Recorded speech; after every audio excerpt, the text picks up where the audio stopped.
ปวงชนลาวทั้งชาติร่วมอาลัยหักอย่างสุดซึ้งต่อการจากไปของสหายพลเอกคำไต่4,000 ดอนอยู่ในดวงใจของประชาชนลาวปดาเผาตลอดกาลนานสำหรับภาคเศร้าของมื้อนี้มีหลายภาคส่วนตามลำดับดังนี้ครอบครัวกรมศิษย์นำโดยสหายเฉลิมใจกรมศิษย์กรรมการกรมการเมืองศูนย์กลางภาครองนายกรัฐมนตรีพร้อมด้วยครอบครัว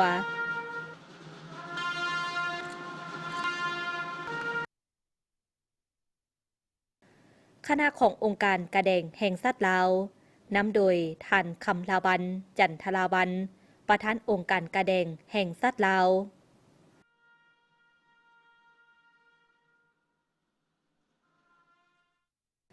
คณะสมาคม67ช่วยเหลือกันและพัฒนาสังคม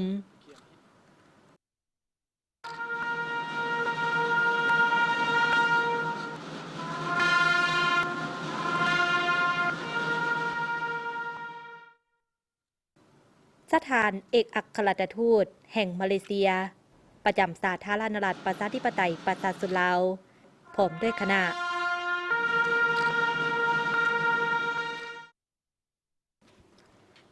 เพื่อนร่วมอดีตประถมมัธยมกองทัพ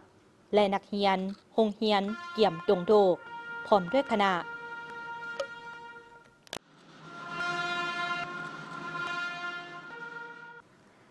สถานเอกอัครราชทูตแห่งออสเตรเลียประจำสาธารณรัฐประชาธิปไตยประชาชนลาวนำโดยท่านนางเมแกน จอห์นส์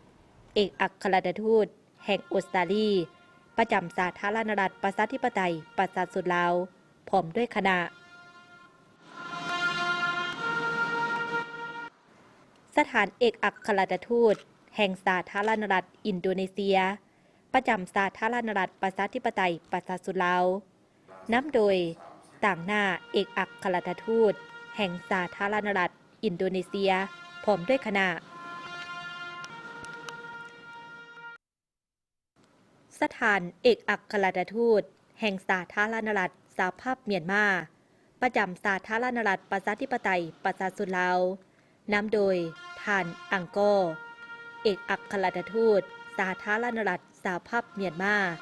ประจำสาธารณรัฐประชาธิปไตยประชาชนลาวพร้อมด้วยคณะลูกหลานครอบครัวการนำและธุรกิจนำโดยท่านนางอรุณีกรมศิษย์และคณะ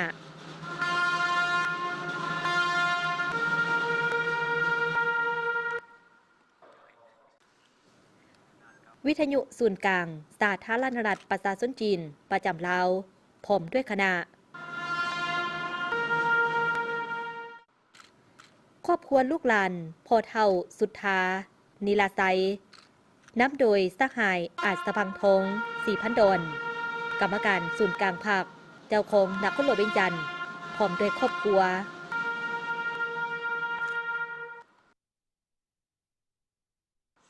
องค์การสหประชาชาติประจำสาธารณรัฐประชาธิปไตยประชาชนลาวนำโดยท่านบักโฮเดียเบคานอฟผู้ประสานงานองค์การสหประชาชาติประจำสาธารณรัฐประชาธิปไตยประชาชนลาวพร้อมด้วยคณะ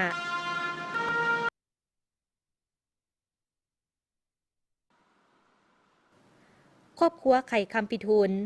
นำโดยท่านทองสวัสดิ์ไข่คำปิทูลพร้อมด้วยครอบครัว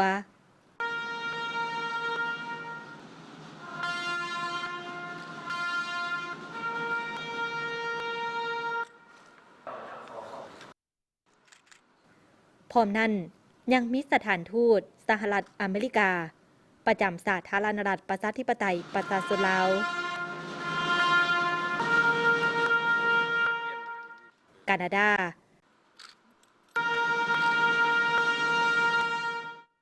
บริษัท Graph Development จำกัด